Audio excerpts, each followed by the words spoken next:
आसामचे माजी मुख्यमंत्री स्वर्गीय तरुण गोगोई यांचे सुपुत्र काली अबोर लोकसभा मतदारसंघाचे खासदार तसेच काँग्रेस पक्षाचे लोकसभेतील उपनेते गौरव गोगोई यांचे देवकार्यानिमित्त सोलापुरात आगमन झाले। सोलापूर आगमनानंतर शहर काँग्रेस कमिटीचे अध्यक्ष चेतन नरोटे आणि जिल्हा काँग्रेस कमिटीचे अध्यक्ष सातलिंग शेटगार यांनी त्यांचे स्वागत केले। त्यानंतर गौरव गोगोई यांनी त्रिपुरारी पौर्णिमेनिमित्त अक्कलकोट येथील श्री स्वामी समर्थ मंदिर व श्री स्वामी समर्थ समाधी मठ येथे दर्शन घेतले। तसेच स्वामी समर्थ अन्नछत्र मंडळालाही भेट दिली।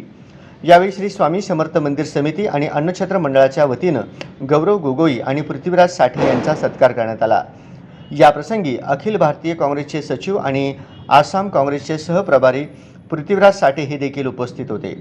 अक्कलकोट येथे आगमन झाल्यानंतर तालुका काँग्रेस अध्यक्ष मल्लिकार्जुन पाटील आणि माजी नगराध्यक्ष अशफाक बळवर्गी यांनी गौरव गोगोई यांचे स्वागत केले। दर्शनानंतर गौरव गोगोई यांनी भावना व्यक्त करताना सांगितले की लाखो भाविकांचे श्रद्धास्थान असलेल्या अक्कलकोटच्या श्री स्वामी समर्थ महाराजांच्या दर्शनाने मन अतिशय प्रसन्न झाले।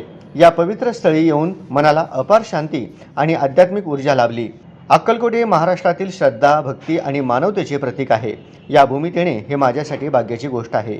यावेळी माजी नगरसेवक विनोद भोसले, युवक काँग्रेसचे गणेश डोंगरे, मीडिया प्रमुख तिरुपती, देवाभाऊ गायकवाड, शंकर नरोटे, रुपेश गायकवाड, सुभाष वाघमारे, सुनील सारंगी, संजय गायकवाड आदी उपस्थित होते।